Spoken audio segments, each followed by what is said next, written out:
창세기를 우리가 올해 초에 이제 창세기를 1장부터 36장까지를 함께 묵상을 했습니다. 그리고 9월 1일부터 이제 창세기 37장부터 마지막 50장까지를 우리가 함께 이제 묵상해 나갈 것입니다.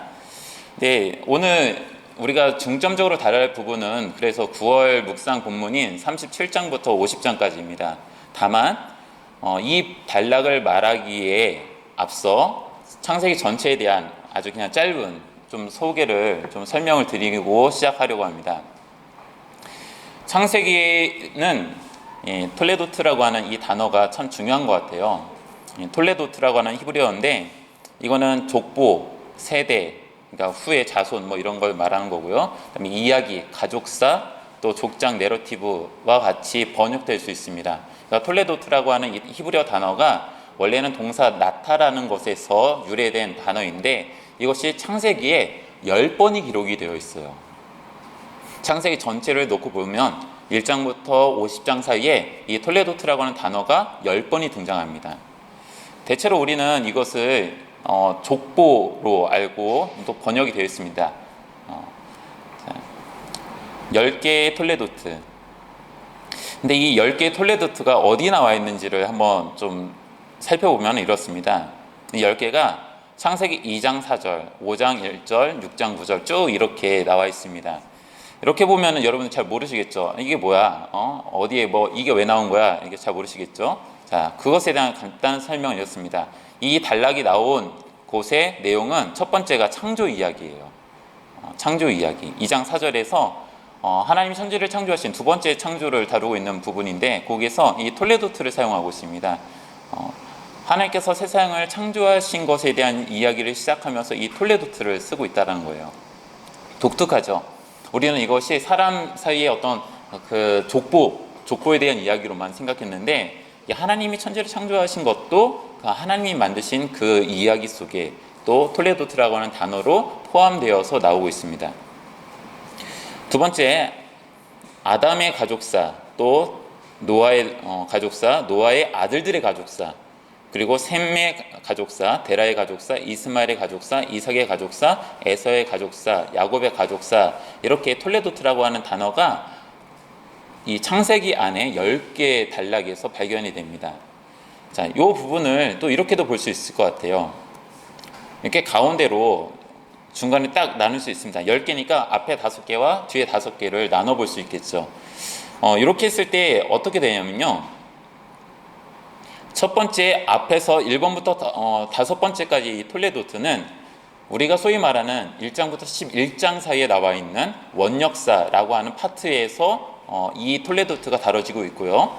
또 6번째부터 10번째의 톨레도트는 우리가 소위 말하는 족장사, 그래서 12장으로 알고 있는데 정확하게 말하면은 이 톨레도트라고 하는 단어를 기준으로 보면은 11장 27절부터 시작이 되는 거예요. 그래서 11장 27절부터 시작해서 50장까지의 이야기. 이 단락은 족장사라고 말할 수 있습니다. 여러분이 잘 아시는 아브라함의 이야기, 이삭의 이야기, 야곱의 이야기, 그 다음에 요셉의 이야기가 이 파트에서 등장하는 것이죠. 자, 이렇게 톨레도트라고 하는 단어를 보면은 여러분들이 보실 때에 이 단락들이 첫 번째 5개 톨레도트는 원역사와 관련되어 있고 나머지 뒤에 5개는 족장사와 관련되어 있다라고 보면은 톨레도트가 창세기에서 어떤 골격을 보여주고 있는지를 우리는 볼 수 있습니다. 근데 이렇게 보면은 조금 톨레도트가 전체 구성은 구성인데 이것이 강조가 될까? 라는 의심이 질문이 던져져요. 왜냐하면 이렇습니다.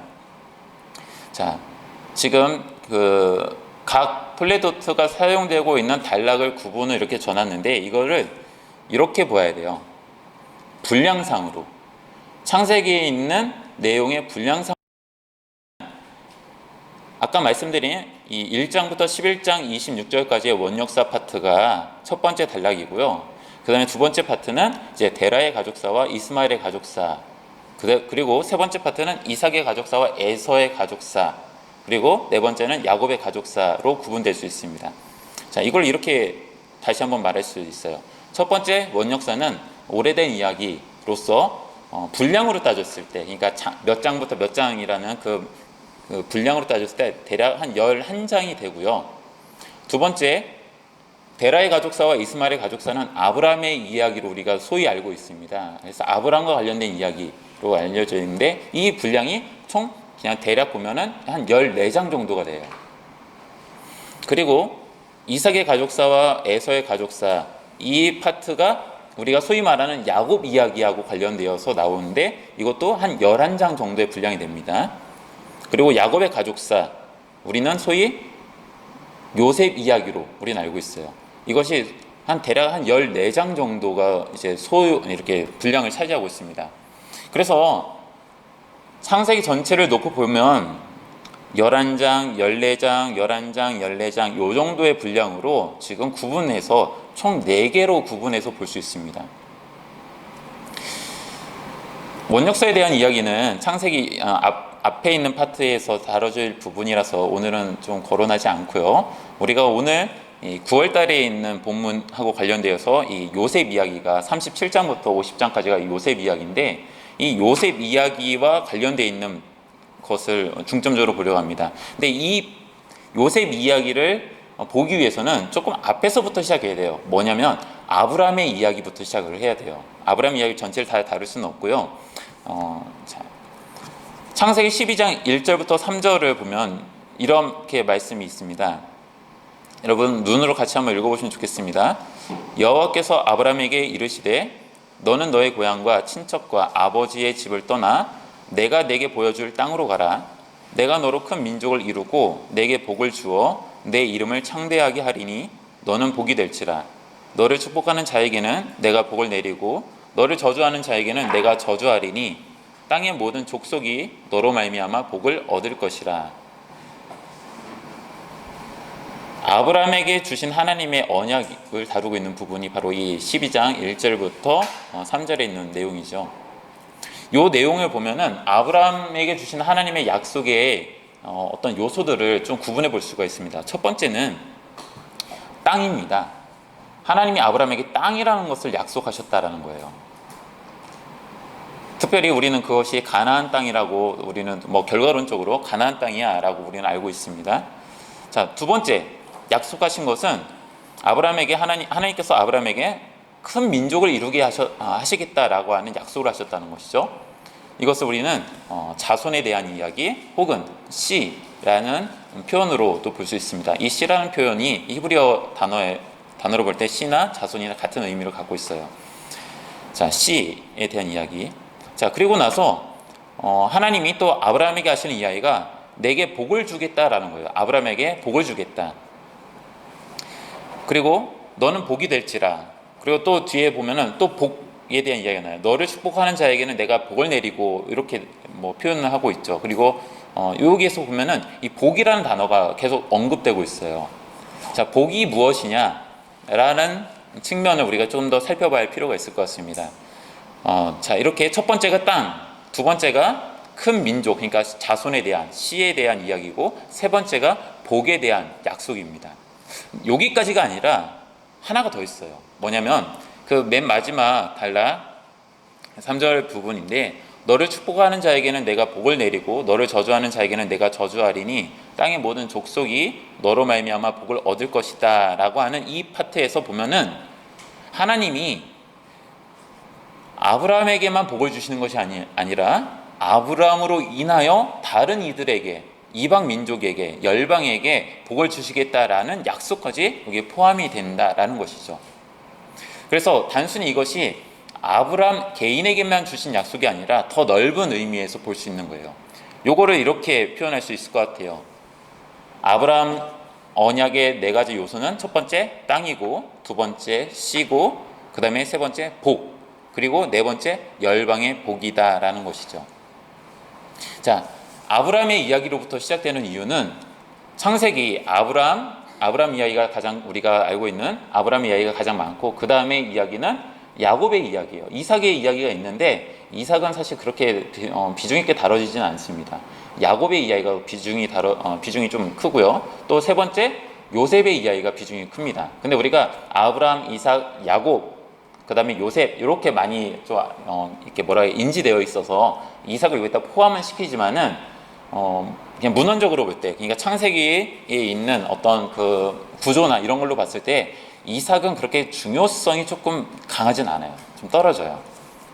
자, 이 네 가지 요소가 그러면 아브라함 자신에게, 그 다음에 그의 아들이었던 이삭에게, 그리고 그의 손자였던 야곱에게, 또 증손자였던 요셉에게 어떤 형식으로 또 어떤 방식으로 어떤 영향을 미치면서 그들이 이 언약이, 하나님의 약속이 아브라함에게만 멈춰 있는 것이 아니라 그 자손들에게까지 쭉 이어지는지를 우리가 좀 더 봐야 될 것 같아요.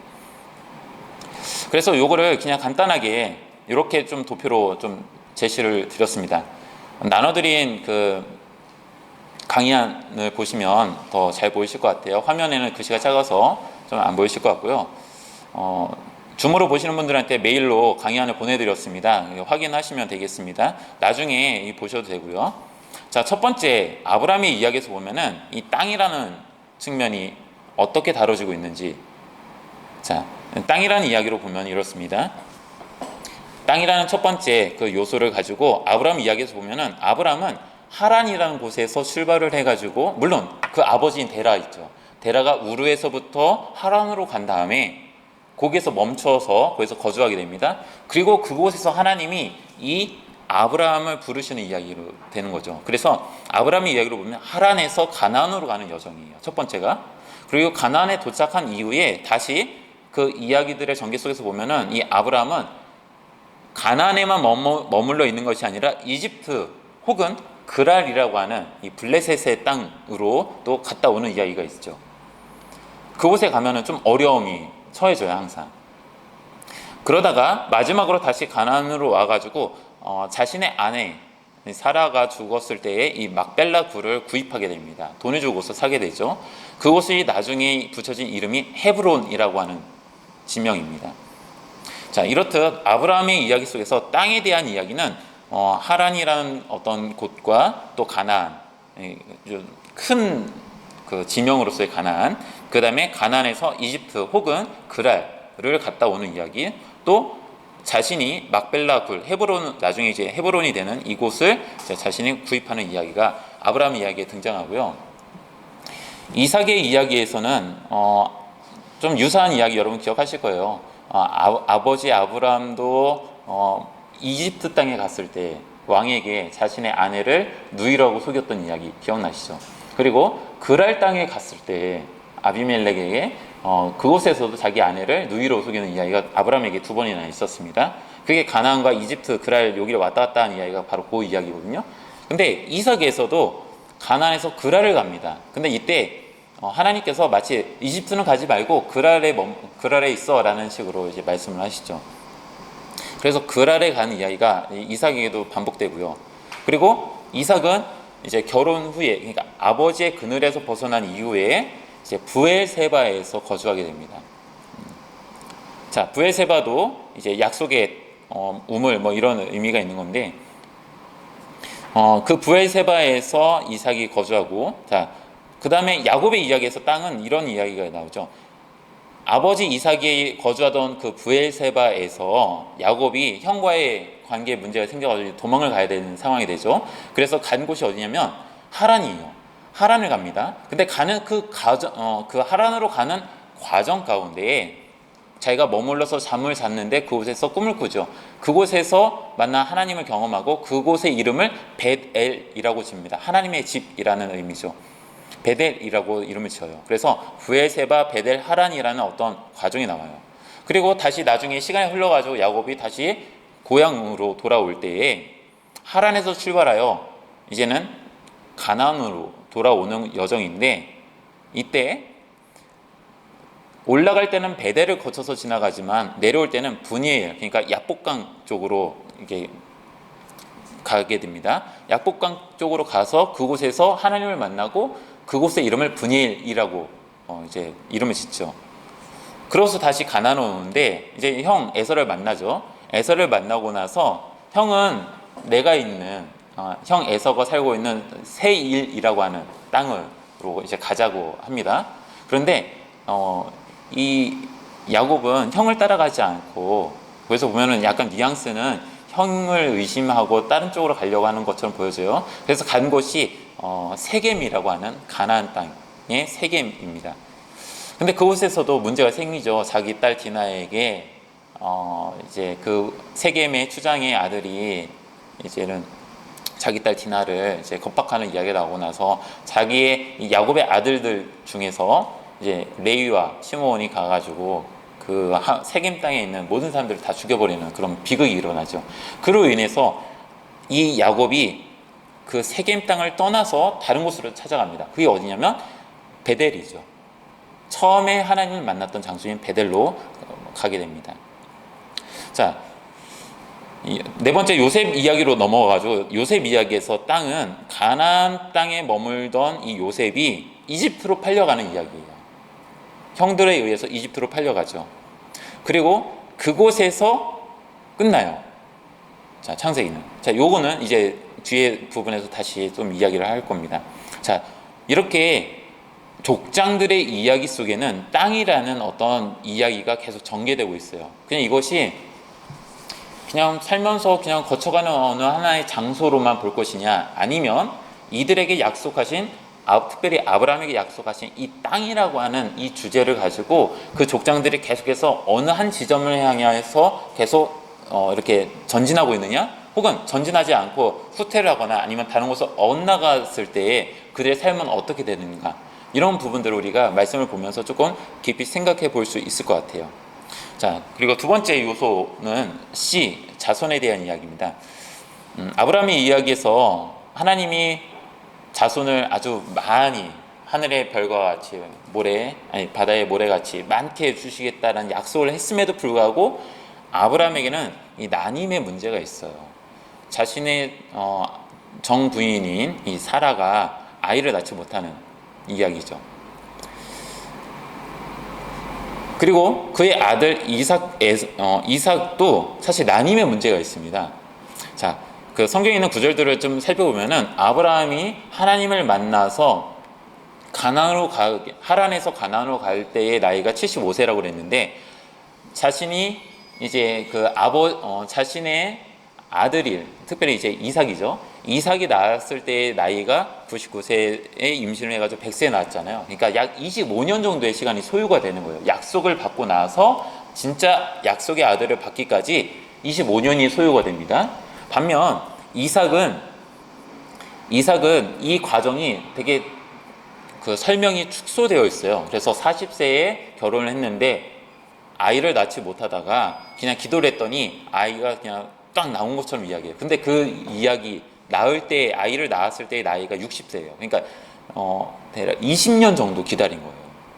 그러니까 난임의 문제가 아버지 아브라함에게도 있고 이삭에게도 있습니다. 단지 아브라함에게서 이 난임의 문제는 가장 중요한 사건이고 가장 신앙적으로 이제 맞닥뜨리는 가장 큰 그 접촉점입니다. 그러나 이삭에게는 그것이 신앙적으로 어떻게 부딪히는, 그리고 그것이 중요하게 다뤄지는 것은 아니에요. 그 아이를 낳는 것이 중요한 것이 아니라 아이를 낳고 난 이후의 이야기가 더 중요하게 다뤄지고 있죠. 자, 야곱의 이야기에서 이 씨 자손에 대한 이야기는 앞에 아브라함과 이삭과는 다르게 아이를 너무 잘 낳아요. 너무 많이 생겨요. 그것도 심지어 4명의 아내에게서 12명의 아들들을 낳게 되죠. 근데 이것이 많이 낳았다고 해서 좋은 것이 아니라 그 안에서 자녀들 사이에 경쟁이 일어납니다. 이 경쟁의 이야기가 또 야곱에게서는 또 하나의 중요한 이야기가 되고 있고요.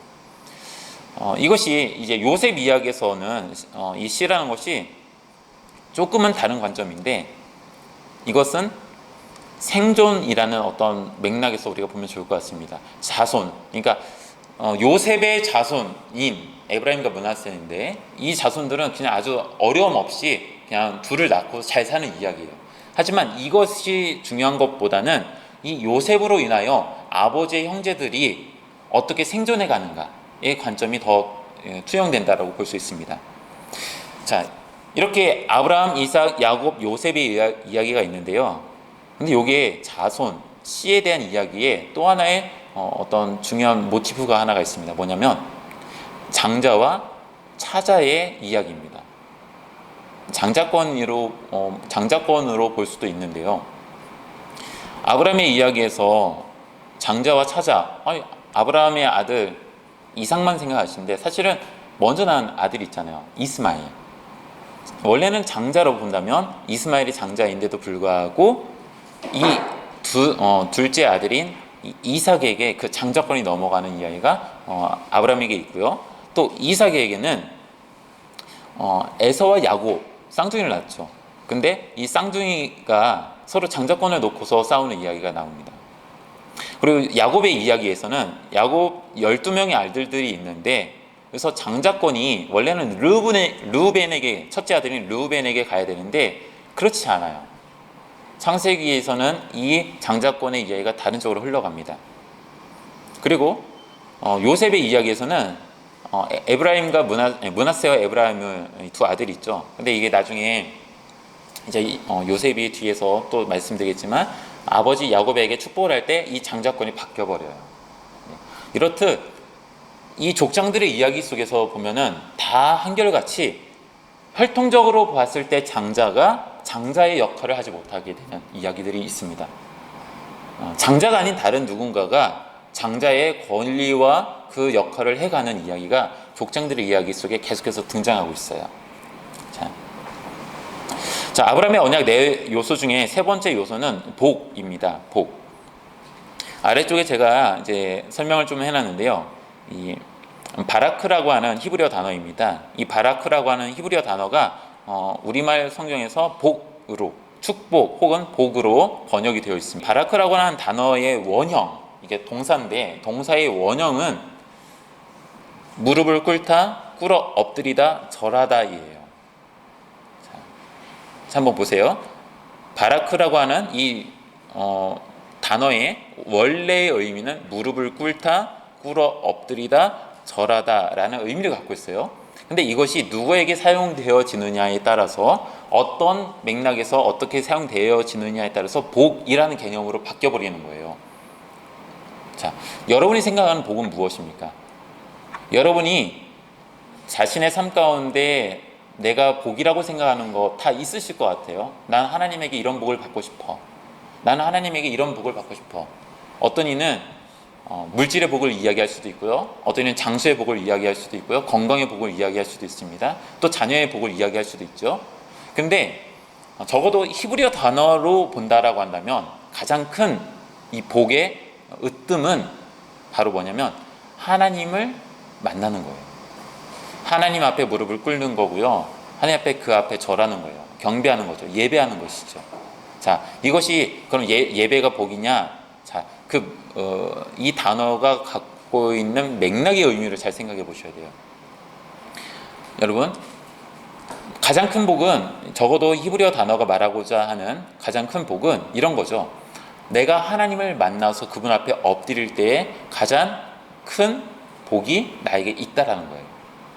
그것이 물질이고 장수고 다른 어떤 자손에 대한 어떤 것이 아니라 하나님을 만나는 것 자체가 나한테는 큰 복이라는 거예요. 그 복이 족장들의 삶 가운데 항상 있었다라는 것을 우리는 보게 됩니다. 한번 볼까요? 아브라함의 이야기 속에서 아브라함에게 하나님이 복을 말씀하셨습니다. 우리는 가장 큰 생각할 때 아브라함 이야기를 보니까 뭐 다른 족장들도 마찬가지인데 부자였지 않습니까? 그들이 재물의 복을 받은 거 아닙니까? 라고 말할 수 있어요. 근데 유대인들이 생각하고 있는 그 사고의 어떤 한 부분을 여러분이 좀 이해를 하시면 더 좋을 것 같은데요. 유대인들은 하나님에게 복을 받았다라는 것을 이렇게 생각해요. 내가 나의 삶이 내 삶 가운데 그러니까 부유함이 있고 또 건강이 있고 또 장수를 했고 또 자손이 번성했다라는 것 자체가 내가 하나님이 나한테 복을 주시는 거다라는 거예요. 그러니까 여기서 의미를 잘 생각하셔야 되는데 물질적인 것으로 그것이 복받았다라는 것이 아니라 이런 것으로 봐서 내가 하나님께 복을 받고 있다라는 것을 느끼는 거예요. 인정하는 거예요. 결과론적으로 내가 아는 거예요. 그래서 욥기에 보면은 욥이 수많은 재물을 거느리고 수많은 여러 명의 자녀들을 거느렸는데도 불구하고 그 한순간에 다 잃어버리잖아요. 자신의 건강도 잃어버리고 자녀도 다 잃어버리고 재물도 다 잃어버리죠. 그랬더니 욥을 걱정하는 친구들이 찾아와가지고 욥에게 하는 이야기가 무엇입니까? 야, 네가 지금껏 잘 살았는데 근데 네가 지금 이런 상황에 빠진 걸 보니까 너 죄를 지은 것 같아. 하나님께 뭔가 실수한 것 같아. 그러니 빨리 회개해. 그래야지 다시 하나님과의 관계가 회복될 수 있어. 그러면 자연스럽게 다시 그 관계가 회복되면은 네가 누렸던 모든 것을 회복될 거야 라는 이런 의식이 친구들에게 있어요. 자, 여기서 보면은 그들은 다 삶의 어떤 물질의 문제가 파괴되면, 잃어버리면, 없어지면, 자녀의 문제가 이루어지지 않으면 그건 다 하나님께 벌받았다, 복을 받지 못했다라는 인식이 있는 거예요. 이게 유대인들이 갖고 있는 인식입니다. 그래서 신명기 28장에 있는 축복과 저주의 이야기가 이 유대인들에게 너무나도 중요한 거예요. 이 중요한데 그게 뭐냐? 자기가 하나님과의 관계가 원만한가, 하나님과 관계가 너무 좋아서 하나님 나한테 계속 끊임없이 뭔가 복을 내려주시는가에 대한 그것을 점검하는 수단이 물질이고 자녀이고 장수고 이런 거예요. 그래서 성경에서 보면은 물질에 대한 이야기, 장수에 대한 이야기, 자손에 대한 이야기가 계속해서 언급되는 것은 그것이 물질적인 것이 복이라서가 아니라 하나님과의 관계의 복이 잘 이루어졌기 때문에 내가 그것을 판단할 수 있다라는 측면에서 성경은 구약 성경을 이야기하는 거거든요. 근데 우리는 그걸 반대로 생각하죠. 내가 하나님께 복을 받았으니 하나님이 나한테 내가 뭔가 잘했으니 하나님이 나한테 복을 주시는데 그 복이 물질이고 자녀이고 어떤 성공이고 건강이고 뭐 이런 것으로 판단하는 거죠. 근데 자, 요게 이 개념을 여러분이 잘 아셔야 돼요. 다시 돌아가지고 족장들의 이야기에서 보면은 아브라함이 인생으로 보면은 재물 많았잖아요. 재물 많았죠. 장수도 했어요. 근데 그의 삶 가운데 끊임없는 고민이 하나 있었어요. 무엇입니까? 자녀에 대한 문제였어요. 아무리 돈이 많고 오래 살아도 자녀에 대한 문제 하나로 인해서 그는 끊임없이 고민했어요. 근데 그 끊임없는 고민이 하나님 앞에서 어떤 지점을 만드냐면은 이 자녀의 문제로 인하여 아브라함은 끊임없이 하나님을 찾는 자리로 나갔다는 거예요. 그리고 하나님의 약속 그것을 믿고 신뢰하며 기다리는 삶을 살았다는 것이죠. 그런 점에서 제가 표현하기를 저는 아브라함에게 있어서 복은 하나님을 기다리는 것이 복이다라고 생각이 들어요. 하나님을 그가 끊임없이 기다릴 수 있었기 때문에 그에게 하나님은 항상 함께 하셨고 그와 항상 함께 하시는 하나님의 은혜가 그의 삶 가운데 있었다라고 이야기할 수 있습니다. 근데 여러분 생각하시겠죠? 아니 자녀의 문제에 해결해 주지 않았는데 그게 어떻게 복 받은 거냐 라고 질문할 수 있어요. 근데 그거는 우리가 생각하는 복의 개념인 거예요. 우리가 생각하는 복의 개념인 것이죠. 하나님이 함께 하시면은 하나님이 우리에게 복 주신다는 거예요. 근데 그것에 복 주신다는 것을 우리가 어떻게 하느냐? 어떤 부분들을 보니까 내가 복 받은 것을 알아요. 하지만 그것이 진짜 본질적인 것은 아니라는 거예요. 근데 우리는 자꾸 본질적인 것이 아닌 것을 가지고 하나님께 복 받았다라고 생각하는 것이죠. 자, 이삭의 이야기에서는 사실 이삭은 그렇게 주목받지 않아요. 이삭의 삶의 이야기가 그렇게 잘 녹아있지 않습니다. 몇 가지 단서를 가지고 우리가 볼 수 있는 것은 그냥 이삭은 거기에 거할 줄 아는 것이 이삭의 삶 가운데 복이었어요. 그냥 한 자리에 머무를 줄 아는 삶. 그곳에서 하나님을 만나고 특별히 브엘세바라는 곳에서 이제 이삭이 계속해서 오랫동안 거주하게 되는데 그곳은 약속의 우물이라는 뜻이잖아요. 그러니까 하나님의 약속이 있는 곳에 항상 거하는 삶을 살았다라는 것으로 우리가 볼 수 있는 것입니다. 자, 야곱의 이야기를 볼까요? 야곱의 이야기에서 아까 형과의 문제로 인해서 삼촌 라반이 있는 바단 아람으로 나오는데 그것을 우리는 하란이라고 표현할 수도 있어요. 하란으로 가는데 그곳에서 그 여정 가운데 베델이라는 곳에서 하나님을 만나죠. 그곳에서 하나님은 이 야곱에게 뭐라고 말씀하시냐면, 뭐 다른 이야기도 쭉 하시다가 네가 다시 돌아올 때까지, 돌아오는 것에 대해서 언급을 하세요. 돌아오는 것. 그리고 야곱의 이야기에서 보면은 저는 참 그래요. 야곱이 굳이 아버지가 있는 곳으로 돌아와야 할 이유가 있을까? 라고 저는 생각해요. 보면 형 에서에 대한 두려움이 되게 컸잖아요. 그래서 형을 만나는 것 때문에 그 깊은 시름 속에서 하룻밤을 새면서 또 전략적으로 좀 덜 살아가는 존재들을 앞에다 내세우고 뭐 그런 여러 가지 수단과 방법을 다 썼던 그 이야기가 형에 대한 두려움이었거든요. 그렇다고 한다면, 형에 대한 두려움이 있었다고 한다면 굳이 형이 있는 곳 근처를 갈 이유가 있을까? 아버지에 대한 그리움 때문에? 저는 꼭 그렇진 않은 것 같아요. 그런데도 불구하고 야곱은 하나님이 말씀하셨던 돌아오는 것에 대한 이 약속을 야곱은 기억했던 것 같아요. 그래서 가나안으로 다시 돌아오는 거죠. 자, 요셉의 이야기에서는 요셉이 항상 어려움을 당합니다. 어려움을 항상 당해요. 그런데 그 항상 예를 들어 형들한테 어려움을 당했죠. 노예로 팔려갔어요. 그리고 나중에 노예로 팔려갔는데 그곳에서 안주인의 유혹 앞에 어쩔 수 없이 누명을 쓰고 감옥에 갇힙니다. 그리고 감옥에서 또 어떤 좋은 기회를 만나서 자기가 이게 다시 좀 사면될 수 있는 기회를 얻었으나 또 시간을 허비해야 되는 그런 일들이 있어요. 여러 가지 어려움 속에 있었는데 그때마다 요셉의 이야기 가운데는 항상 이런 표현이 많이 등장해요. 하나님이 그와 함께 하신다라는 표현. 너를 보니까 너의 하나님 너와 함께 하시는 것 같아. 뭐 이런 표현들이 많이 있어요. 요셉의 이야기 가운데는 함께 하시는 하나님에 대한 이야기, 그게 복인 것 같습니다. 자, 제가 말씀드리고 싶은 건 이거예요. 그의 족장들의 삶 가운데 어느 부분이 하나님을 만나는 자리로 가게 하느냐. 아브라함에게는 자녀를 기다리는 그 자리가 하나님을 만나는, 하나님 앞에 나아가고 무릎 꿇는 자리가 되었고요. 이삭에게는 그냥 그 약속의 자리를 그냥 지키는 거, 머물러 있는 거, 떠나지 않는 거. 그게 이삭에게는 복의 어떤 하나님을 만나는 자리가 되었고요. 야곱의 이야기에서는 먼 곳을 떠났어요. 그러나 다시 돌아오는 것. 그 돌아오는 그것이 하나님과의 만나는 지점이 됩니다. 그리고 요셉은 어려움을 당할 때마다 함께 하시는 하나님을 경험하는 것. 즉, 하나님을 만나는 것, 하나님께 예배드리는 것, 하나님과의 관계가 다시 회복되는 것, 맺어지는 것, 이게 가장 큰 복이다라는 거예요. 자, 아브라함의 언약의 4가지 요소 중에 이 복이 그러면 개인에게만 해당되는 복이냐? 그것이 아니죠.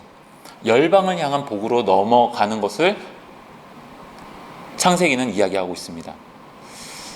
아브라함의 이야기에서는 이게 다 두 번 다 자신의 아내를 누이라고 속였던 부분에서 나오는데, 마찬가지로 이삭도 마찬가지예요. 이 부분에서 보면은 외부 사람들과의 관계 속에서 이 아브라함이나 이삭, 이 사람들을 통해서 외부 사람들이 볼 때, 너희가 믿는 하나님을 보니까 뭔가 있으신 분 같아.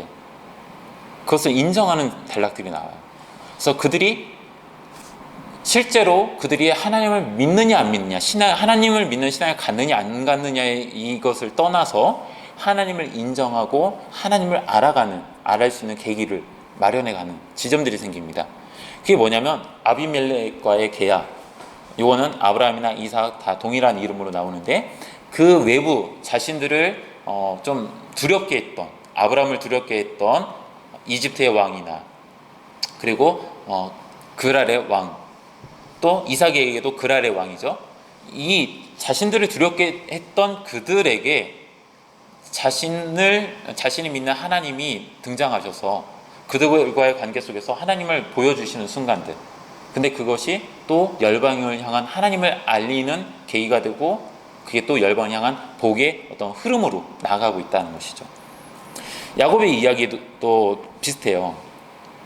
야곱의 이야기에서도 보면은, 야곱의 이야기에서는 라반의 이야기가 좀 저는 그렇게 다가오는데, 삼촌은 라반이잖아요. 근데 삼촌이 하나님을 믿는 온전한 신앙이 있었느냐?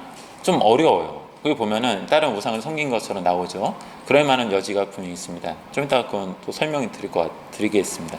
자, 그런 라반이 야곱의 삶을 보니까 얘가 장깨를 부리긴 부리는데 근데 뭔가 얘가 하면 잘 돼. 그걸 보니까 얘가 믿는 하나님이 이 하나님에 대한 생각이 라반에게 좀 있어요. 그러면서 그걸 인정하게 됐죠. 그런 부분. 그리고 요셉의 이야기에서도 보면은 요셉이 형들과의 관계로 인해서 어려움을 통해서 결국에는 이집트로 노예로 팔려가지만 그 맨 마지막 결과에서 보면 요셉이 이집트의 왕 앞에서 하나님을 드러내죠. 그리고 그 이집트의 왕이 이 요셉이 믿는 하나님을 인정하게 됩니다. 물론 역사적으로 그 이집트의 왕이 하나님을 믿었느냐 이거의 관련과 상관없이 열방을 향하여 다른 외부에 있는 사람들을 향하여 하나님이 드러나는 일들, 그로 인하여 하나님이 알려지는 이것, 저는 이것이 아까 말씀드렸던 이 마라크라고 하는 이 히브리어 단어의 복이라는 개념에서 우리가 유추해 볼 수 있는 부분들인 것 같아요. 그냥 뭐 내가 축복하면 축복을 받고 저주하면 저주받는 그것에서 그치는 것이 아니라 하나님을 믿는 신앙이 그들에게 어떻게 보여지는지, 그들로 하여금 하나님이 드러나는지, 이런 부분들을 우리가 생각해 봐야 할 것 같습니다. 좀 길게 설명드렸는데 아브라함의 언약의 네 요소가 각 족장들의 삶 가운데 어떻게 어느 지점에서 연결되고 있는지를 살펴보시는 것이 중요하다고 생각됩니다. 잠시 지금 제 핸드폰 시간으로 지금 10시 44분인데요. 10시 50분까지 잠깐 쉬고 10시 50분에 이어서 다음 시간 이어가도록 하겠습니다. 10시 50분에 설명드릴 때 그 톨레도트라고 하는 단어를 보면요, 여기는 야곱의 가족사로 봐야 돼요. 그러니까 톨레도트라는 것이 히브리어 문장에서는 각 단락의 제목처럼 나와요. 누구의 가족은 뭐 이렇다, 누구의 족보는 이렇다, 누구의 계보는 이렇다, 이런 식으로 나오는데 이 단락이 37장 2절부터 시작이 되는 겁니다. 그러니까 37장 1절은 그 앞에 있는 내용이 소급이 되고 37장 2절부터 엄밀히 말하면 37장 2절부터 이제 야곱의 가족사에 대한 이야기가 나와요. 우리는 생각하죠. 여기 보면은 다 야곱의 이야기잖아요. 근데 38장에 가보면 요셉의 이야기가 시작이 되는데 요셉의 이야기로 다 우리가 알고 있는데 38장에서는 유다의 이야기가 갑자기 나와요. 약간 생뚱맞게 나오는 듯한 느낌이 없지 않아 있어요. 왜 그러냐? 이게 요셉의 이름으로 요셉이 주인공인 것처럼 보여지지만 이 제목 자체는 야곱의 가족에 대한 이야기예요. 야곱의 가족들. 그래서 가장 많은 부분은 요셉이라는 인물이 다뤄지고 있으나 그 안에는 유다의 이야기도 들어가고 있다. 근데 우리가 그러니까 히브리어 성경으로 봤을 때 어떤 형식적인 것은 야곱의 가족사이지만은 내용적으로 보면 이건 요셉의 이야기가 대체로 많기 때문에 요셉의 이야기로 우리는 설명을 또 하고 또 그렇게 이해를 합니다. 저는 요거를 이제 마지막에 다시 한번 거론을 할 건데요. 여러분 잘 한번 생각해 보시면 좋겠어요. 야곱의 가족사 동시에 요셉의 이야기. 요 부분을 좀 한번 생각하시면서 들으시면 좋을 것 같습니다.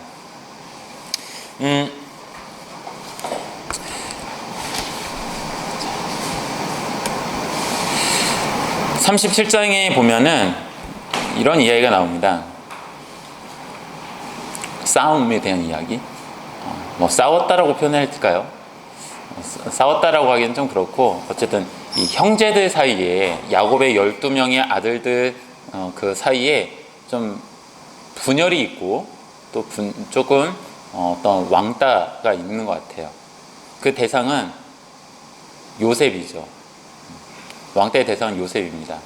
다른 10명의 형들이 이 요셉을 이제 좋게 생각하지 않는 이야기예요. 물론 그것에 대한 원인이 뭐 어디에 있느냐 하면은 우리가 다 아는 것처럼 요셉이 좀 너무 아버지에게 뭐 형들의 이야기들을 다 고자질하는 것처럼 보여지고, 또 꿈꾼 이야기를 봤을 때 되게 교만하네, 뭐 자기가 뭐 우리보다 더 높은 사람이야 라고 오해할 만한 그런 이야기들이 이제 그 안에 있죠. 어쨌든 그런 이야기들이 있는데, 이 37장부터 50장에 있는 전체적인 요셉의 이야기에서 보면은 이 단락은 형제들 사이에 어떤 문제를 보여줘요.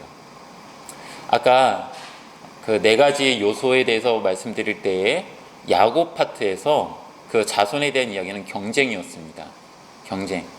엄밀히 말하면 아내들의 경쟁으로 시작된 이 경쟁이 자녀들의 경쟁으로까지 번지는 것이죠. 그래서 누구의 자녀들은 누구의 자녀와 사이가 좋지 않을 수도 있는 거예요.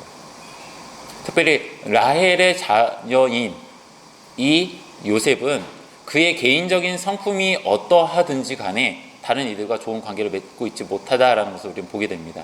왜 그러냐? 그것은 다 아버지 야곱이 요셉을 특별하게 사랑했기 때문에,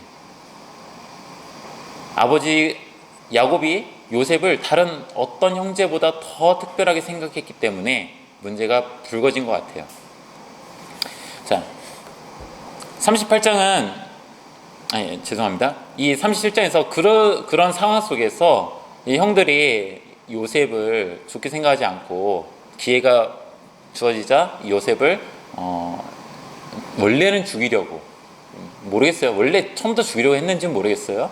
어쨌든 곤란한 상황에 빠뜨렸고, 또 충분히 죽이고자 하는 마음도 있었던 것 같아요. 그러나 어떤 다른 형제들, 르우벤, 첫째 르우벤이 죽이지는 못하게 하죠. 죽이지 말자. 그래, 죽이지 말자. 그리고 또 유다는 그냥 이 요셉을 종으로 팔아버리자, 노예로 팔아버리자라고 제안을 하죠. 그것이 결국에는 이 요셉을 이집트로 가게끔 하는 동기가 되고 원인이 됩니다. 38장에는 아까 말씀드린 것처럼 유다에 관한 이야기가 나와요. 그래서 유다의 어떤 특별한 이야기가 나와 있는데, 오늘 제가 좀 중점적으로 다루려고 하는 부분에서 좀 제외되기 때문에 제가 넣진 않았습니다. 다만 38장에 있는 이야기를 여러분들이 생각해 보시면 너무 생뚱맞은 이야기로만 보여질 수 있습니다. 근데 이 유다의 이야기가 어떤 관련 속에서 이렇게 등장하고 있는지를 한번 묵상하실 때, 본문이 나올 때 한번 더 깊이 묵상해 보시면 좋겠습니다. 특별히 뭐라 그럴까요? 지금의 관점으로 보면은 용납되지 않는 부분이 나와요. 아니, 며느리 다말 며느리가 시아버지인 유다에게 그 자녀를 그러니까 시동생인데 자기 남편이 죽고 나서 그 씨를 이을 기회를 주지 않자 시아버지에게 유혹해가지고 관계를 통해서 자녀를 낳는 이야기 나오잖아요. 그러니까 현대인의 관점에서는 되게 용납될 수 없는 윤리적인 문제로 보여질 수 있어요. 근데 그런 관점으로 성경을 보면은 이해가 안 돼요. 그 고대 시대에서 보면은 그 고대 시대의 문화와 그들의 관습 속에서는 이 시아버지가 잘못한 거예요. 그리고 왜냐면 계대법이라고 하는데 형사취수라는 표현도 쓰고요. 그 장자의 자손을 이어가는 자손에 대한 문제예요. 자손을 이어가는 이것을 위해서 다말은 애쓰고 있는데 그 형제들이 함께하지 않는 거예요. 심지어 시아버지도 함께하지 않는 거죠.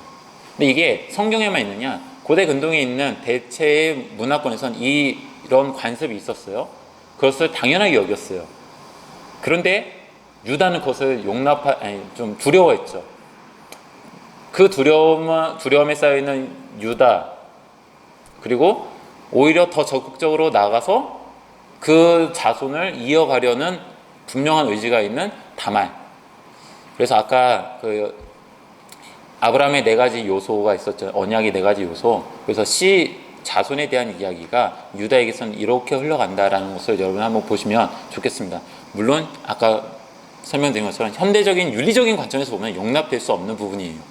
그러나 그렇게만 보면은 성경을 이해하는 게 너무 성경이 기록되었을 때 당시의 어떤 관점이 아니기 때문에 그렇게 보는 것은 성경에 하나님이 우리에게 주신 의도가 절대 아니다. 이렇게 좀 설명을 드리겠습니다. 어쨌든 좀 약간 스킵하도록 하겠습니다. 자, 다시 돌아와가지고 요셉 이야기로 돌아오면 그렇게 형들에 의해서 이집트로 노예로 팔려갑니다. 노예로 팔려갔을 때에 요셉에게 이런 일들이 일련의 사건들이 일어납니다. 첫 번째는 보디발의 집이 나오죠. 39장에 보면 보디발의 집이 나와요. 그리고 40장에 보면 감옥이 나오고요. 또 41장에 보면은 왕궁이 나옵니다. 자, 저는 약간 이미지로 이렇게 표현을 했는데 공간들이에요. 다 공간. 세 가지의 어떤 공간들이에요. 첫 번째 집은 보디발의 집은 뭐라고 그럴까요? 어떤 상황을 마련해 주는 거예요. 이 이야기의 상황. 두 번째 그 집에서 일어난 것은 결국에는 요셉을 좋아하지만 요셉을 소유하려고 하는 보디발의 아내와의 관계 속에서 요셉이 그것을 의롭게 거절해서 당하는 고난의 문제가 생긴 거죠. 그 고난의 장소가 어디냐면 40장에 있는 감옥입니다. 그 감옥에서 요셉이 그 감옥 안에 갇혀있던 다른 왕의 신하들의 꿈을 해석하는 이야기가 여기에서 포함이 돼요. 그러나 그 꿈을 해석했을 때에 요셉에게는 나름대로 조금 기대가 있었는데 내가 이 꿈을 해석해 줌으로 인해서 내가 다시 나의 억울함이 풀려질 것이라고 하는 그런 기대가 있었는데 그것도 조금 좌절되죠. 2년이라는 시간이 지나갈 때까지 좌절이 됩니다. 그러다가 2년이 지나고 나서 이제 이집트의 왕인 바로가 꿈을 꿨는데 이 꿈이 심상치 않아요. 그래서 꿈을 해석할 사람을 찾는데 해석할 수 있는 사람이 등장하지 않습니다. 그래가지고 그때 이 왕의 신하였던 그래서 자신이 복직된 이 사람이 내가 감옥에 있었을 때 내 꿈을 해석했던 요셉을 왕에게 추천합니다. 그리고 나서 요셉이 왕의 꿈을 해몽해주고 그리고 나서 이집트의 총리까지 되어지는 이야기, 일련의 이야기가 39장, 40장, 41장에 나와요. 자, 그리고 그 다음에 42장부터 47장에는 가장 큰 이야기는 이거예요. 흉년이 들었습니다. 이집트만 흉년이 든 것이 아니라 팔레스타인 지역을 비롯한 모든 곳에 흉년이 든 거예요. 흉년이 너무 극심한 겁니다.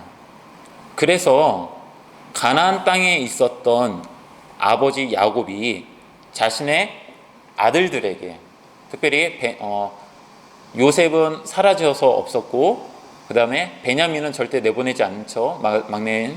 그래서 10명의 아들들에게 야 저기 이집트에는 곡식이 넘쳐난다고 하는데 너희가 가서 우리를 위해서 그 곡식을 사와라 라고 길을 떠내보냅니다. 10명의 형들이 이집트로 와요. 그리고 와서 이집트로 왔을 때 요셉이 그 형들을 보고 형인 걸 알죠. 그래서 뭐 여러 가지를 질문하고 이렇게 보냅니다. 근데 물건을 사서 곡식을 사고 돈을 주고서 사왔는데 나중에 와서 보니까 곡식 그 안에 돈이 들어있는 거예요. 형제들이 이거 큰일이다 라고 생각하는데 다시 돌아가서 하진 않아요. 그냥 돌아와요. 아버지에게 돌아와요. 그리고 이렇게 했습니다 했더니 오히려 더 두려움에 떨죠. 근데 곡식이 이제 시간이 지나면서 곡식이 떨어지니까 또 다시 가야 되는 상황이 돼요. 이 형제들이 다시 가긴 가요. 근데 이때 이 상황 속에서 그 앞에 제가 설명하다 빠뜨렸는데 이제 형제 한 명을 이제 처음에 의심을 하잖아요. 그래서 베냐민을 데리고 와라, 막내 동생을 데리고 와라, 뭐 이런 이야기를 하는데 첫 번째 그거 안 됩니다. 그래서 볼모로 한 명이 시몬이 잡혀 있고 그러고서 왔죠. 근데 이 베냐민을 두 번째 갈 때 베냐민을 데리고 가야 되는데 아버지가 놔주지 않아요. 이 아들마저 없으면 난 죽는다. 근데 여러 가지 설득하고서 형제들이 설득을 하고서 베냐민을 데리고 갑니다. 그리고 와서 요셉을 만나고 요셉이 큰 상을 차려주고 잔치를 벌려주고 돌아와요. 돌아오는데 보니까 뒤에서 이집트의 군대가 쫓아와가지고 막 갑자기 점검을 해요. 보니까 베냐민의 이 보따리 안에 중요한 게 있는 거예요. 그래서 절도범으로 현장에서 즉각 체포되어서 형제들은 곡식은 샀지만 여러 가지 후대한 대접은 받았으나 동생을 놓고 하면 아버지가 일이 생길 것 같아서 이 동생을 반드시 데려간다는 그 생각으로 다시 돌아가가지고 막 여러 가지 일을 합니다. 근데 그때 비로소 요셉이 자기가 형제들의 친동생인 것을 밝히고 나타나죠. 그래서 가서 아버지를 모시고 오세요 라고 형제들을 보내고 나중에 아버지 야곱을 비롯한 모든 가족들이 이집트로 돌아오게 됩니다. 자, 이 과정이 총 3번에 걸쳐서 왔다 갔다 하는 거예요. 가나안과 이집트를 한 번 왔다 가고 2번 왔다 가고 3번째 이집트로 가요. 다시 돌아오진 않아요. 3번째. 자, 3번에 걸쳐서 됩니다. 여러분, 이 단락을 보면은 이 요셉의 이야기들은 대체로 3가지의 어떤 그 파트로 나눠서 볼 수가 있어요. 자, 37장의 이야기도 그렇습니다. 처음에는 집이라는 곳이 있어요. 집이라는 곳에서 꿈을 꿔요. 근데 그 꿈이 어떤 사건의 계기가 되죠.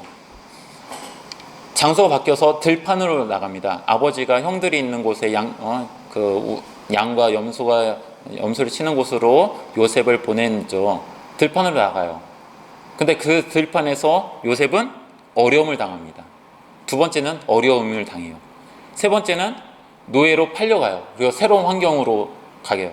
이집트로 가는 것이죠. 자, 2번째 3가지 집이 있었죠. 보디발의 집, 감옥, 그 다음에 왕궁. 첫 번째 집은 새로운 곳에서 문제가 시작이 됩니다. 그리고 2번째 감옥에서는 어려움이 처하죠. 시련이 닥치죠. 시련의 장소죠. 그리고 3번째 왕궁은 새로운 환경, 회복되는 장소예요. 자, 형제들이 가나안과 이집트를 오고 가는 이야기도 첫 번째는 처음에 이야기 시작이에요. 어려움이 있어서 뭔가 그것을 해결하기 위해서 가는 이야기예요. 두 번째 이야기에서는 동생 베냐민이 잡히는 거잖아요. 형제들 입장에서는 큰 시련이 닥친 거예요. 이 문제를 해결하지 않으면 안 되는 것이죠. 그리고 나서 그 가운데 정체가 이제 요셉이 자신의 정체를 드러내고 나서는 이제는 마지막으로 오는 것은 새로운 환경으로, 그러니까 모든 가족이 가나안에서 이집트로 새로운 거주지로 이주하는 이야기가 되는 것이죠. 이렇게 요셉의 이야기의 어떤 단락들은 또 3가지의 어떤 그 장면 전환으로 이루어져 있습니다. 구성되어 있어요. 48장부터 50장도 마찬가지라고 저는 생각합니다. 48장에 보면은 이집트로 이주한 이 가족들이 있는데 아버지 야곱에게 오랜만에 만난 이 요셉이 자신의 2 아들인 므낫세와 에브라임을 데리고 와서 아버지 야곱에게 축복 기도를 받고자 합니다. 근데 이 축복 기도를 받고자 하는 이 장면에서 아버지가 손을 반대로 엇갈리게 놓으면서 장자권이 바뀌는 상황이 되죠. 요셉은 절대 그러시면 안 됩니다 라고 하지만은 아버지 야곱은 나도 다 알아 그렇게 얘기하죠. 자, 이런 이야기가 있으면 또 49장에서는 이제 야곱이 죽음을 앞두고 자신의 12명의 아들들에게 축복 기도해 주는 내용이 나옵니다.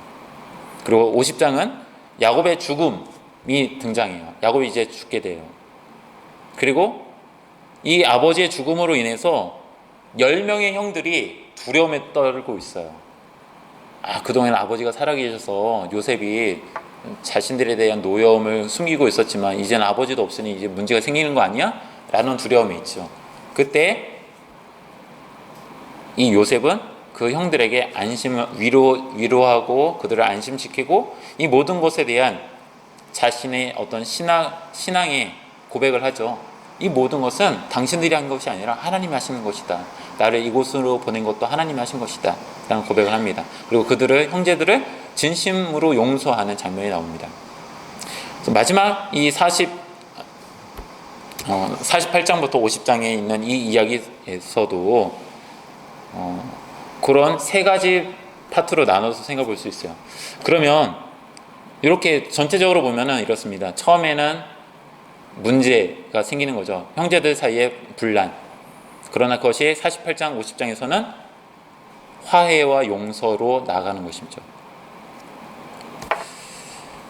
이것이 이번 9월달 우리가 37장부터 50장까지의 전체적인 그냥 간략한 스토리예요. 자, 이걸 가지고 한 번 더 생각해 봤으면 좋겠습니다. 여러분, 지도가 보이시나요? 네, 지도가 좀 작지만 여기는 이런 곳입니다. 그 지중해를 중심으로 그 지중해 연안에 있는 팔레스타인 땅이 있고요. 그 다음에 이집트가 그 왼쪽에 있어요. 그리고 오른쪽으로는 메소포타미아 지역입니다. 자, 이 첫 번째 이 메소포타미아 지역, 이 지역은요, 여러분들이 아브라함의 이야기, 그러니까 아브라함의 아버지인 데라 이야기부터 시작하면은, 데라가 어디서 살았습니까? 원래 우르에서 살았죠. 우르, 이 메소포타미아 요 원의 오른쪽 맨 아래쪽, 이게 우르예요. 그리고 그 우르에 살던 이 데라가 가족을 데리고 하나님의 명령을 쫓아서 이주를 하죠. 이주를 처음에는 가나안 땅으로 이주를 하려고 목적을 삼고 갔으나 하란이라는 곳으로 가서 거기서 정착을 합니다. 여기서 하란은 저기 이 빨간색 동그라미 원형의 왼쪽 위쪽에 있는 지점이 이제 하란입니다. 이 지역은 이제 고대근동 관련된 것을 보면은 이 지역은 다 달신 숭배가 아주 만연한 곳들이에요. 그 데라 이야기에서도, 데라와 아브라함의 이야기에서도 그런 게 있잖아요. 그 지역에 있는 사람들이 믿는 신을, 우상을 이제 아브라함이 무너뜨리는 이야기들이 있었는데, 그만큼 그 지역은 우상 숭배가 많았던 곳이에요. 특별히 성경에서는 그것을 무슨 우상이다라고 뚜렷하게 보여주지 않지만, 이제 고고학적인, 그 다음에 고대근동의 이런 학문적인 것을 통해서 우리가 알 수 있는 것은, 달을 신으로 섬기는 이들이 만들어낸 도시가 있는데, 가장 대표적인 도시가 바로 첫 번째는 우르이고 두 번째는 하란입니다. 우르와 하란은 대표적인 달신 숭배의 도시들이에요. 즉, 하나님이 데라를 부르실 때, 아브라함을 부르실 때 그들이 살던 장소는요, 다 이방 우상들이 아주 강성한 그런 삶의 자리였어요. 특별히 달신을 숭배하는. 그래서 메소포타미아 전체는 달신 숭배가 이렇게 좀 많이 있습니다. 자, 두 번째. 자, 노란색으로 표시되어 있는 이 곳은 이집트입니다. 이집트는 태양신을 숭배하는 지역입니다. 그래서 이 파라오도 그 태양신의 아들, 이런 개념으로 라몬인가요? 그렇게 제가 알고 있는데, 그 라를 숭배하는, 라라고 하는 신, 태양신을 숭배하고, 또 그 신의 아들이 바로 파라오죠. 그만큼 태양신을 숭배하는 문화가 아주 강한 곳이 이 이집트예요. 자, 그러면 여러분, 창세기를 여러분이 읽으면서 족장들의 이야기가 이제 많은 부분 나오는데, 이들의 삶의 거주지가 어디냐, 이들이 어느 곳에 있느냐, 이것을 볼 때 이런 부분을 같이 보시면 될 것 같아요. 아까 아브라함의 언약의 4가지 요소가 있었는데, 첫 번째가 뭐였습니까? 땅이었잖아요. 땅의 문제는 그냥 단순히 내가 어느 땅을, 내가 집을 짓기 위해서 어느 땅이 좋은가, 야 어디 투자할 건가, 이런 개념이 아니라는 거예요. 그가 살아가는 장소는 누구를 믿느냐와 아주 밀접한 관련이 있다라는 거예요. 내가 어디에 사느냐는 내가 어떤 신을 섬길 거냐라는 그 문화적인 도전 앞에 놓여져 있는 거예요. 자, 메소포타미아 지역에 산다는 것은 달신 숭배가 아주 만연한 곳에서 산다는 거예요. 달신을 숭배하는 그 신앙 앞에서 살아가야 한다라는 이야기가 이 메소포타미아 지역의 이야기예요. 그곳에서 자신의 삶의 거주지를 바꾸는 이들이 있죠. 누굽니까? 첫 번째는 데라였어요. 우르에서 시작해서 이주를 합니다. 그러나 그의 도전은 성공하지 못했어요. 하란에 멈췄어요.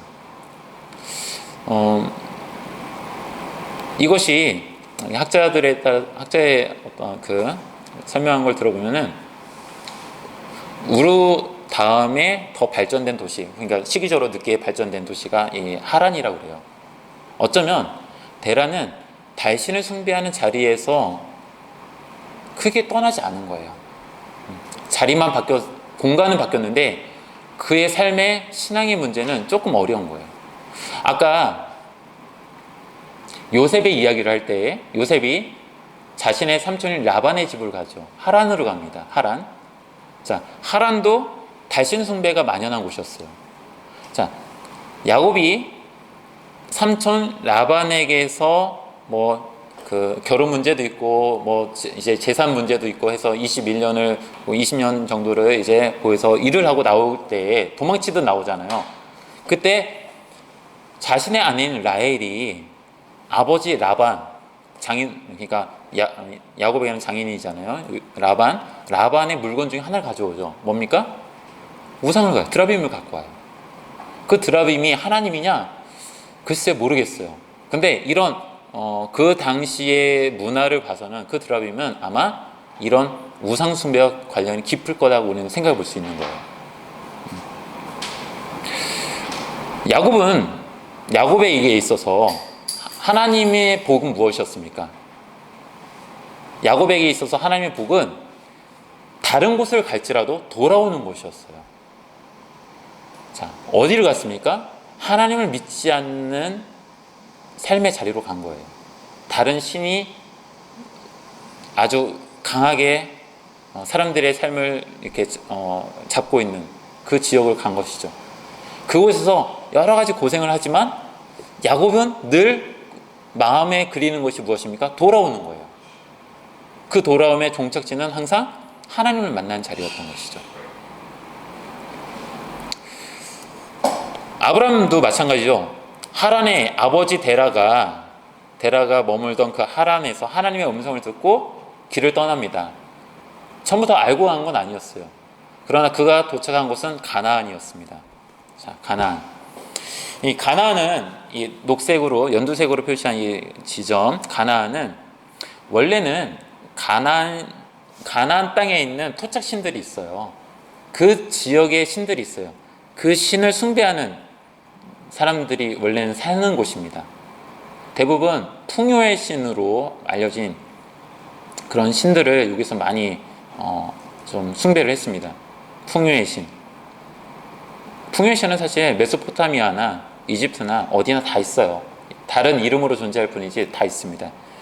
자, 근데 이 가나안은 적어도 창세기에서 이 가나안은 하나님이 말씀하신 약속의 땅이에요. 그리고 그 땅에서 하나님은 그들을 만나시는 자리가 된 점. 물론 다른 곳에서도 하나님은 나타나세요. 하지만 가나안이라는 상징은 하나님과 거주하는 곳이에요.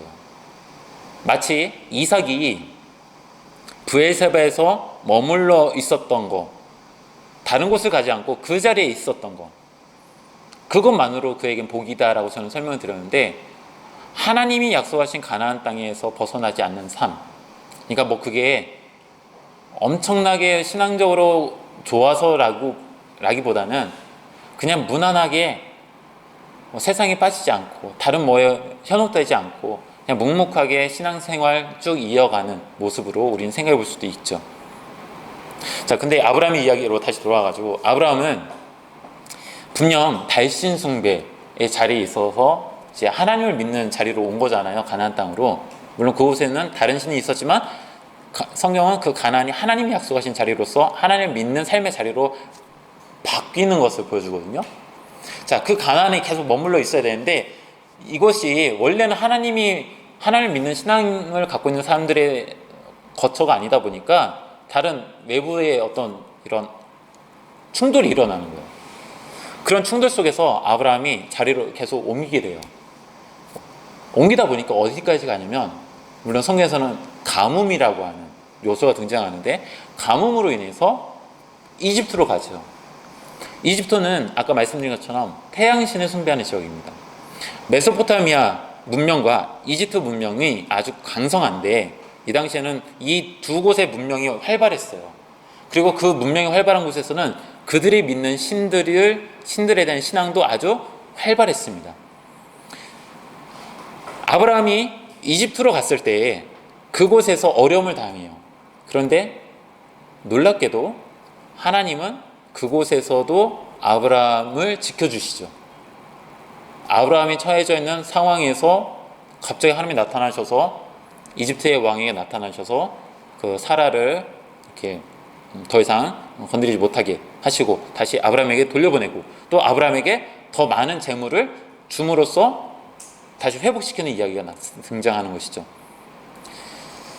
이것을 그냥 단순히 그냥 가뭄, 그러니까 먹을 것이 없으니까 이집트로 갔다라고 우리가 말할 수 있겠지만 저는 또 이렇게 보면 어떨까 싶어요. 그들이 간 곳은 다른 신을 믿는 자리라는 거예요.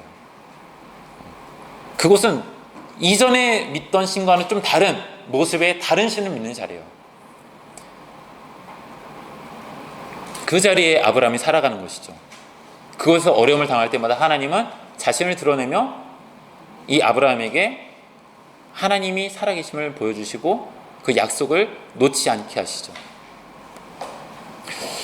땅이라는 주제가 이 창세기에서 특별히 족장들의 이야기에서 그냥 내가 앞으로 살아갈 거주지의 문제라기보다는 신앙의 자리의 문제로 봐야 될 것 같아요. 그들이 어디에서 살아가느냐는 결국 그들이 어떤 신앙의 자리에 있느냐를 판단하는 것이죠.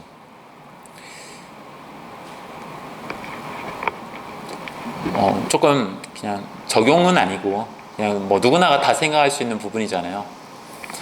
현대에서는 우리 그리스도인들이 다 하나님을 믿는 신앙을 갖고 있습니다. 그러나 하나님이 아닌 다른 우상을 우리가 섬기지 않을까요? 우리 안에 하나님이 아닌 다른 우상이 절대 없을까요? 하나님 앞에만 무릎을 꿇고 있을까요? 다른 누군가에게 자신의 삶의 문제를 의탁하지는 않고 있나요? 우리 가운데 어떤 재물이라고 하는 우상도 있고요. 또 어떤 이들한테는 자녀라고 하는 우상이 있을 수도 있고요. 또 어떤 이들한테는 명예라는 우상이 있을 수도 있는 것이죠. 여러 가지 다양한 이름의 우상들이 있어요. 우리는 과연 그런 다양한 우상들이 자리하는 자리에서 살아가고 있는데 우리는 내 마음의 자리는 어디에 거주하느냐? 내 마음의 중심은 삶의 이 환경을 우리가 벗어날 수 없지만 나의 마음은 메소포타미아 지역에 갔다 오는 것처럼 이집트를 갔다 오는 것처럼 할 수 있죠. 그러나 하나님께서 요구하시죠. 가나안, 하나님이 약속하신 자리, 하나님을 만나는 자리, 그 자리를 놓지 말아라. 가더라도 돌아와라. 자, 땅의 문제를 우리가 그렇게 또 생각해 보면 좋겠습니다. 물론 여기에서 37장부터 50장의 이야기에서 요셉의 이야기에서는 이게 이집트로 가요. 이집트로. 근데 이집트로 간다는 것은 어떻게 보면 다른 신을 믿는 자리로 가는 거잖아요. 여기서 의문이 생겨요. 이걸 누가 하셨느냐? 형들이 했기 때문에 그 10명의 형들의 잘못이냐? 맨 마지막 50장에서 요셉은 고백하잖아요. 이 모든 것이 하나님께서 하신 것이다. 그렇다고 한다면 이것도 하나님이 하신 거라고 한다면 우리는 이걸 어떻게 받아들여야 할까? 이게 단순히 지리의 문제가 아니라 내가 어느 곳에 있어도 하나님을 향한 그 마음의 자리는 분명 지킬 수 있다. 그러나 거기에 머물러 있는 것은 정말 안 된다. 그리고 또 한 가지, 이 이야기는 창세기에서만 끝날 수는 없는 것 같아요. 출애굽기로 넘어가거든요. 출애굽기를 향한 그 과정 가운데 있는 어떤 지점이 설정이 되는 거예요. 이집트라는 거는. 그래서 이집트에 머물러 있는 것이 아니라 이곳에서 오래 살았지만 출애굽께서 이집트에서 벗어나서 출애굽하여 이집트를 탈출하여 가나안으로 가는 하나님의 약속의 땅으로 가는 이 과정을 출애굽기는 보여주고 있기 때문에 이집트로 간다는 것이 창세기 안에서는 멈춰 있는 마지막 결론이지만 그 다음에 이어지는 출애굽기와 관련했을 때는 결코 멈춰 있는 결론이 아니라 잠깐 어려움을 겪는 그 시기를 위하여 하나님이 섭리 가운데 보내신 곳으로 우리는 이해할 수 있는 것이죠. 어려움을 이겨내기 위한 잠깐의 자리. 자, 땅의 문제는 이 정도로 설명을 드리겠습니다. 아까 이 37장부터 50장에 있는 이야기를 야곱의 가족사, 동시에 요셉의 이야기라고 설명을 드렸죠. 야곱의 이야기는 25장부터 36장에 있어요. 그러니까 우리가 소위 말하는 야곱에 대한 이야기들은 25장부터 창세기 25장부터 36장에 있습니다. 근데 이 이야기들은 히브리어 성경이 이름 붙이기는 가족사하고 에서의 가족사라고 되어 있어요. 자, 이삭의 가족사하고 에서의 가족사, 이 두 개를 묶어서 야곱의 이야기가 됩니다. 자, 이 이야기를 여러분이 보실 때에 이야기 자체는 25장부터 36장까지고 또 요셉의 이야기는 37장부터 50장까지입니다. 근데 이것들이 이 이야기 속에서 오버랩 되는 것들이 있어요. 오버랩. 첫 번째는 옷입니다. 옷. 야곱의 이야기에서 보면은 야곱이 자신의 형인 에서의 장자권을 아버지에게서 받고자 어떻게 합니까? 장자권을 받고자, 물론 어머니 리브가의 계략이 있어요. 리브가가 막 다 알아서 해주죠. 막 하는데, 첫 번째, 아버지 이삭이 좋아하는 음식을 어머니 리브가가 준비해서 그것을 갖고 가죠. 먹을 걸 가져갑니다. 근데 이때 그냥 가지 않고 형 에서의 옷을 입고 가요. 그리고 뭐 털도 붙이고, 그렇죠. 자, 여기서 옷이 등장합니다. 옷에 이 이삭이 그 에서의 옷의 향취를 받으면서 이거는 분명히 에서의 냄새인데, 근데 목소리는 이거 야곱의 목소리고 이거 뭐지? 이렇게 헷갈리게 하는 부분이 있죠. 자, 여기서도 옷이 등장해요. 여기서 옷은 야곱에게 있어서 에서의 옷은 아버지를 속이는 거예요. 그렇죠? 아버지를 속이는 데 사용된 도구예요. 근데 요셉의 이야기에서 보면 10명의 형들이 요셉을 이제 구덩이에 빠뜨리고 그의 옷을 빼서 버립니다. 어떤 옷? 채색 옷. 이 채색 옷은 색깔이 알록달록한 옷이냐? 그건 아닌 것 같아요. 대체로 보면은 긴 옷이라는 표현이 좀 더 설득력이 있고요. 긴 옷은 권위의 상징으로 보여져요. 권위의 상징. 높은 자리에 있는 사람들. 그래서 궁궐에 있거나 아니면 높은 자리에 있거나 아니면 장자의 어떤 이미지를 보여주는 거예요. 우리의 옛날 색동저고리로 생각하시면 안 될 것 같아요. 네. 이 채색 옷, 형들 볼 때 이 채색 옷은 질투의 대상이죠. 물론 아버지 야곱이 아들 요셉에게 줄 때는 사랑의 징표였어요. 그러나 형들이 볼 때는 이거는 질투의 대상이에요. 그래서 그것을 갈갈 찢어버리고 또 요셉을 죽은 것처럼 하여 팔아버렸기 때문에 거기에다 피를 묻혀가지고 아버지한테 보여드리죠. 거기서도 옷이 등장합니다. 옷이라고 하는 이 이야기는 야곱 이야기 안에서는 아버지를 속인 거였고, 요셉 이야기에서는 자기 자신이 속아가는 이야기입니다. 옷이라고 하는 하나의 이 모티프가 자신의 과거를 보여줌과 동시에 현재를 보는, 발견해주는 그 교차점이 되는 것이죠.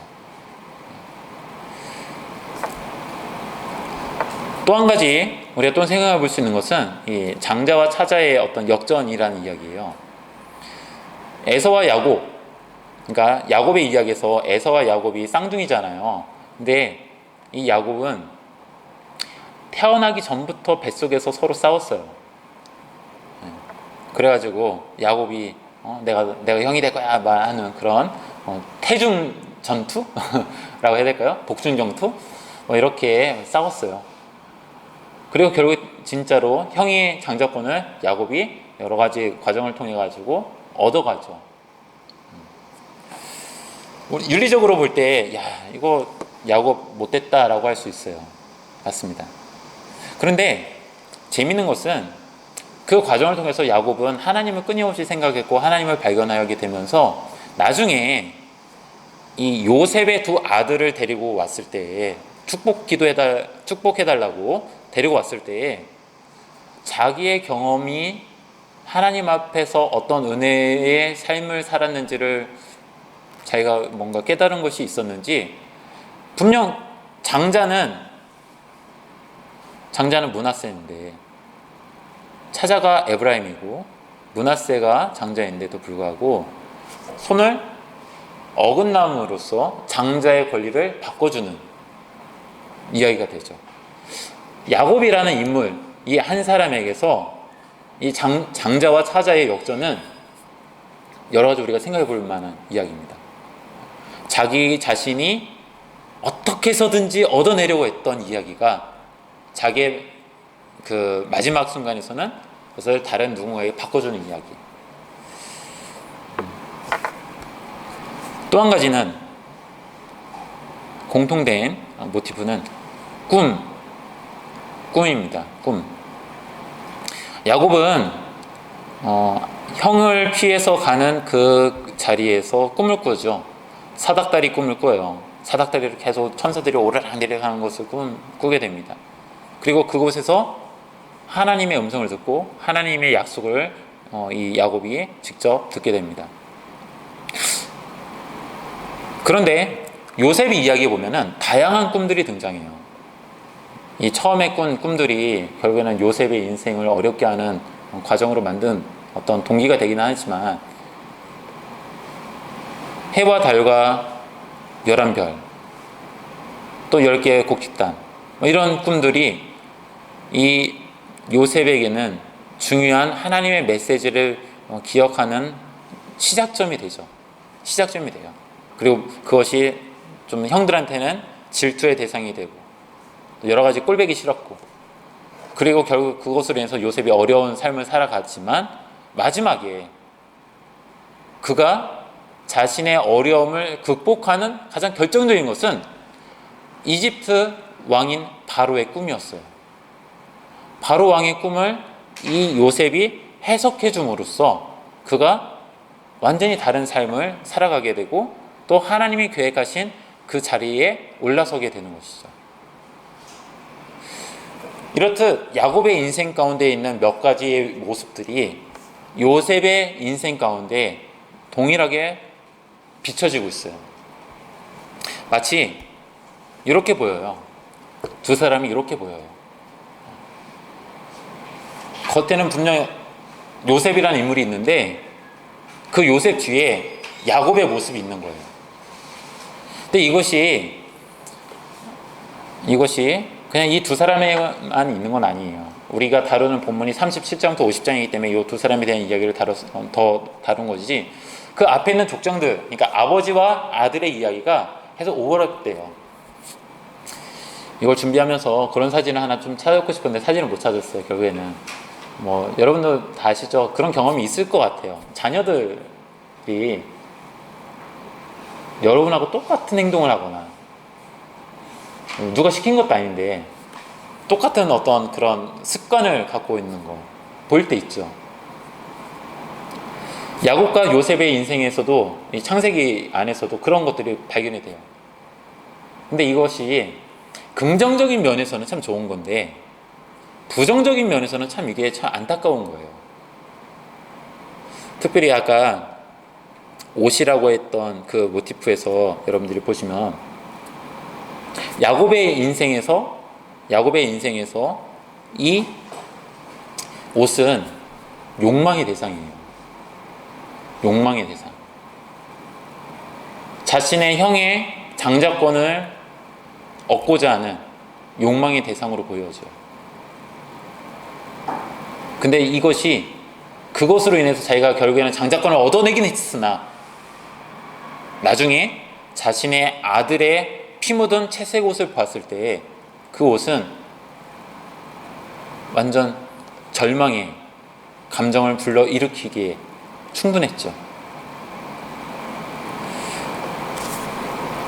성경이 아무리 야곱에게 장자의 권한을 부여하고 하나님이 그것을 인정하셨다고 하지만 그것을 획득해가는 그 방식에서만큼은 하나님은 인정하지 않으셨던 것 같아요. 그 옷을 보면서 자신의 과거를 떠올렸을 거예요. 채색 옷을, 피 묻은 채색 옷을 보면서 자신의 과거의 모습을 떠올렸을 거예요.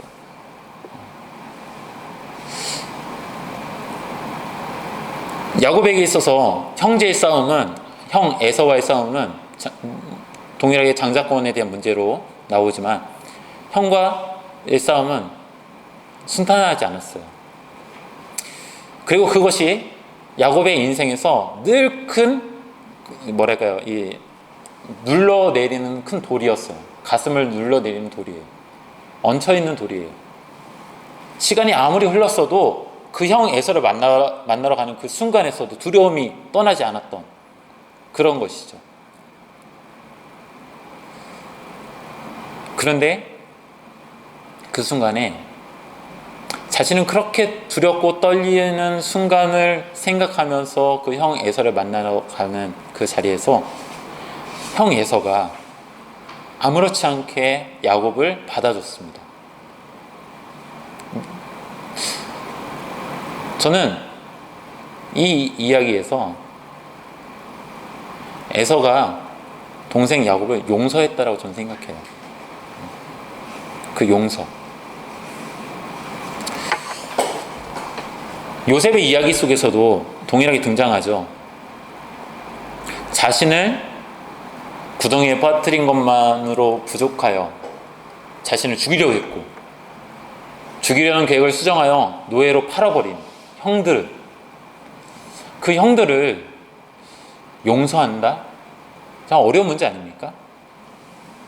그런데 그런 용서를 이 요셉이 창세기 맨 마지막에 해냅니다. 보복하지 않아요. 용서해요.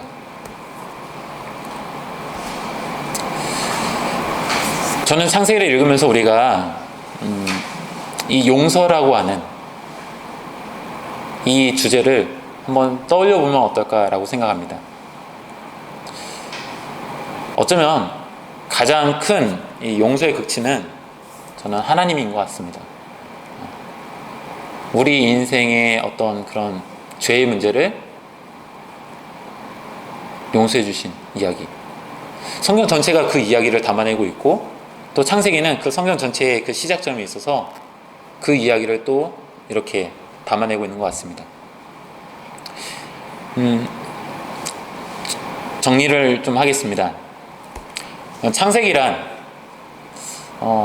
우리가 비록 이번 9월 달에는 37장부터 50장까지를 묵상하지만 오늘 설명드린 것처럼 그냥 하나의 떨어진 이야기가 아니라 앞에 있는 이야기가 다시 반복되면서 그 속에서 계속 연상이 되고 또 그것이 연결되어지는 이야기들이죠. 그런 점에서 볼 때 창세기는 뿌린 대로 거둔다라고 하는 그 아주 오래된, 많은 사람들이 다 알고 있는 속담과 같이 그것을 보여주는 것 같아요. 제가 이 타이틀 할 때 창세기란하고서 그 아래에다가 반사된 이미지를 제가 썼는데요, 일부러 그렇게 했어요. 지금 있는 것만 보이는 것이 아니라 그에 반사된 뭔가가 있다. 하나님은 그것을 늘 생각하고 계신다라는 거예요. 이것을 다른 말로 말하면 인과라고 할 수 있죠. 우리가 성경을 읽으면서 가장 많이 접하게 되는 주제 중에 하나가 바로 인과응보입니다. 인과응보. 우리가 어떤 삶을 살았느냐의 문제가 항상 따라와요. 물론 우리에게 하나님이 우리에게 주시는 어떤 꿈이 있습니다. 하나님이 우리에게 약속하신 것들이 있어요. 그 약속을 우리가 이루기 위해서 살아간다라고 생각하는데 그에 대한 합당한 방식이 아닐 경우가 있잖아요. 나는 이게 하나님이 주신 약속이야, 이걸 위해서 나는 수단과 방법 가리지 않겠어 라고 생각할 수 있겠죠. 그러나 하나님께서는 그런 경우에 그걸 용납하지 않으신다는 거예요. 비록 그것이 하나님의 약속에 근거한 삶이라고 할지라도 그 뿌린 대로 거둔다는 이 진리, 이것은 하나님이 결국 바꾸시지 않는다는 거예요. 다만 창세기가 말하는 것은 그 뿌린 대로 거둔다는 것이 즉각적으로 일어나는 건 아니에요. 아버지 때의 이야기가 자녀 때 일어나요. 아주 먼 이야기는 아니지만은 적어도 아버지 때의 이야기가 자녀 시대에 다시 일어나면서 내가 직접 경험하는 것이 아니지만 내 자녀의 일이기 때문에 더 가슴 아픈 그것으로 다가오는 것이죠. 창세기를 보면서 참 그런 부분들이 우리에게 많이 오버랩되는 것을 경험하게 됩니다. 뿌린 대로 거둔다. 하나님은 우리에게 약속하신 것을 가지고 아무 수단과 방법 가리지 않고 살아도 된다라고 말씀하시는 건 결코 아니다라는 거예요. 여기는 사람과의 관계의 문제, 여러 가지 문제들이 포함이 되겠죠. 그 안에서 우리가 지켜야 할 도리와 삶의 방식이 있는 것 같습니다. 두 번째는 저는 용서의 미학이라고 좀 생각합니다. 아까 설명드린 건데, 에서가 동생 야곱을 용서해 준 것처럼, 그리고 요셉이 10명의 형들을 용서한 것처럼, 하나님은 죄 지은 우리를 그렇게 용서해 주신 분이다라는 것을 우리는 창세를 통해서도 다시 한번 생각해 볼 수 있습니다. 하나님은 분명 자신의 삶의 문제를 수단과 방법을 가리지 않고 살아간다면 그것을 분명 그걸 겪게 하실 거라는 이야기가 창세기 가운데 있는데요. 근데 그 과정을 통해서 우리 인간이 할 수 있는 것은 다른 게 아닌 것 같아요. 우리가 할 수 있는 것은 용서인 것 같아요. 하나님처럼 할 수는 없으나, 하나님만큼 할 수는 없으나, 우리의 삶 가운데 우리가 다른 이를 향한 용서의 마음을 품고 그것을 성취해 가는 것은 우리에게 달린 문제이고 또 우리에게 요구하시는 하나님의 삶의 이야기인 것 같습니다. 세 번째, 마지막으로 저는 섭리의 하나님을 우리는 생각해야 한다고 생각합니다. 참 어려운 주제인 것 같아요. 우리 삶에 일어나는 모든 문제를 하나님과 관련하여 생각하는 것인데 우리는 모르는 게 너무 많아요, 사실. 우리가 지금 처해져 있는 이 코로나가 과연 그냥 단순히 어떤 바이러스의 문제인지, 아니면 하나님이 우리에게 내리신 어떤 벌과 같은 성격이 있는 것인지, 우리는 지금 어떻게 함부로 말할 수는 없을 것 같아요.